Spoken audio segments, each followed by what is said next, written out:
Le ministre de l'Intérieur était ce lundi en visite dans les locaux de l'Agence nationale des titres sécurisés à Charleville-Mézières.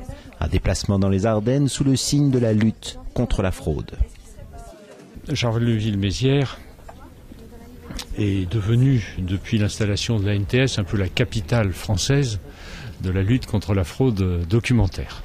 Ça a été une décision importante que d'installer l'ANTS avec une centaine d'emplois. C'est l'occasion de mettre l'accent sur ce fléau que représentent les fraudes documentaires en France.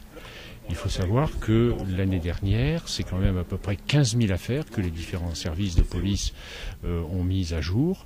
Et c'est à peu près 10 000 personnes qui ont été mises en cause. Tenus à l'écart du ministre, une poignée de militants du Front de gauche ont tenu à dénoncer cette visite, purement politique selon eux.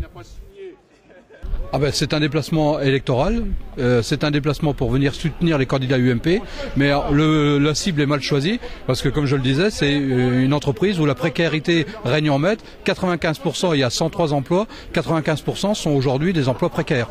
Je rappelle que la NTS a été créée pour venir en soutien aux Ardennes suite à la casse industrielle.